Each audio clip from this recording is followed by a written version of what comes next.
घोषयात्रा खूब सहल महाप्रभुंकर नीतिकांति समापन करने दिगरे सेवायतगण प्रशासनिक कल पुलिस बाहिनी राज्य सरकार जिला प्रशासन समस्ते आसिक 4-5 दिन धरिक केमती नीति त्वरान्वित हम से दिगरे समस्ते चेष्टा कर महाप्रभुंकर जो नीतिकांति प्राय 1 घंटा पूर्वर बिफोर टाइम रे आज समाहित होती कहले अत्युक्ति हेब नहीं।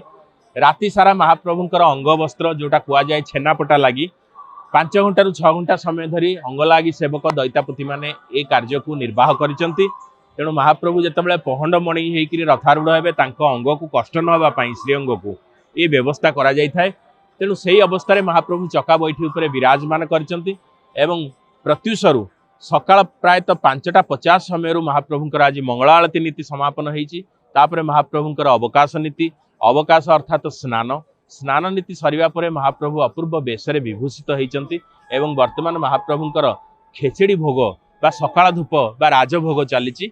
ये भोग सरिला परे महाप्रभु धाड़ी पहंडी रे मंगलार्पण हेइकिरी डोर लगी हेइकिरी बाहर को विजय करिवे। तेणु से समय को अपेक्षा तेणु महाप्रभु जतबेले रथारूढ़ हेबे सेतबेले शंकराचार्य आसिक महाप्रभु को रथारूढ़ अवस्था दर्शन करेंगे एवं तापरे आद्य सेवक गजपति महाराज आसिक तांकर सेवा तुलेबे 3 रथरे छेरा पहरा करेंगे एवं सीढ़ी गुड़िक कढ़ा जाइकरी रथरे 3 रथरे 3 रज्जु संजोग करा जिवो जाहाको कुआ जाए शंखचूड़ नामक नागुणी स्वर्णचूड़ नामक नागुणी एवं बड़ ठाकुरंकर बासुकी नाग एमाने जेतेबेले आसी रथत्रय लागिबे सेतेबेले सेही घोष घंटुआंकर घंट निनाद को अपेक्षा जेतेबेले घंट बाजिबो रथत्रय जन्मवेदी बा आड़प वेदी दिगरे अग्रसर हेबे।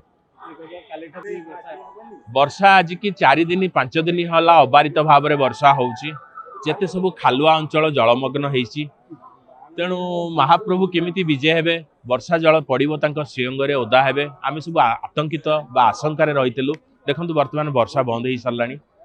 तेणु महाप्रभु विजय करने समय को अपेक्षा विजय काहाली केतेबेले बाजिबो जो पें काली कुआ जाए विजय काहाली बाजिबो एवं सुदर्शन महाराज चक्रराज विजय करिवे। एमितिरे मध्य चक्रराज जेतेबेले विजय करती जेते प्रकार प्रतिकूल परिस्थिति को सी वर्तमान रोकी दियंती कहीं महाप्रभु पहंडी होकर बाहर को आसवे। तेणु सी न आसवा पूर्व बोधे वर्षा बोधे डरीगला।